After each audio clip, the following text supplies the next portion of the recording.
নমস্কার ভক্তবৃন্দ, জয় মা কালী বেঙ্গলি চ্যানেলে আপনাদেরকে আমি স্বাগত জানাচ্ছি। আজকের আলোচনার বিষয় হলো অক্ষয় ভাণ্ডারের লক্ষ্মী মন্ত্র এবং তার প্রয়োগ সম্পর্কে।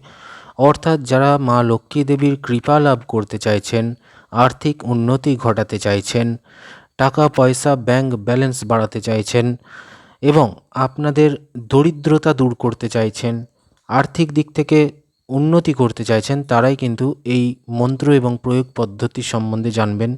কেন লক্ষ্মী মায়ের কৃপা ছাড়া আর্থিক উন্নতি ঘটানো সম্ভব নয়। তাই অক্ষয় ভাণ্ডারের লক্ষ্মী মন্ত্র এবং তার প্রয়োগ আপনাকে জানতে হবে।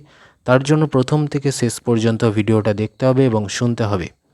প্রথমেই বলে রাখি যে আজকের ভিডিওটি আধ্যাত্মিক বিষয়ের উপর ভিত্তি করে প্রস্তুত করা এবং যারা তান্ত্রিক বিষয়গুলো নিয়ে চর্চা করেন বা তন্ত্র মন্ত্র নিয়ে আলোচনা শুনতে ভালোবাসেন, তাদের জন্যই আজকের এই ভিডিওটা। প্রাচীন লোকবিশ্বাস এবং তান্ত্রিক গ্রন্থ থেকে সংগৃহীত করা বিদ্যা।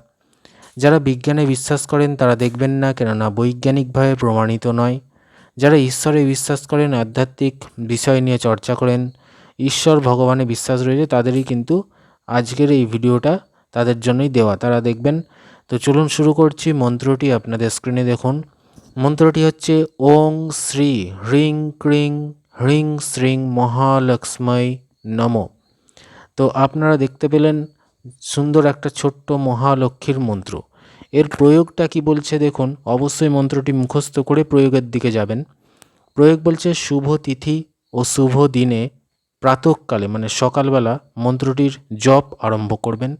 অর্থাৎ শুভ তিথি দেখে এবং শুভ দিন দেখে আপনারা সকালবেলা স্নান করে সুন্দরভাবে বস্ত্র পরে আপনারা পবিত্র একটা স্থানে আসন পেতে বসে মন্ত্রটি জপ আরম্ভ করবেন। উক্ত মন্ত্র শুদ্ধাসনে বসে মা লক্ষ্মীর চিত্র সামনে রাখবেন।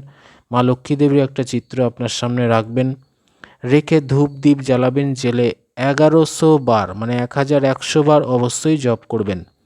তার ফলে লক্ষ্মীর কৃপা লাভ করবেন। এরকমই কিন্তু বলা রয়েছে আজকের এই ভিডিওতে। আপনারা জানতে পারলেন।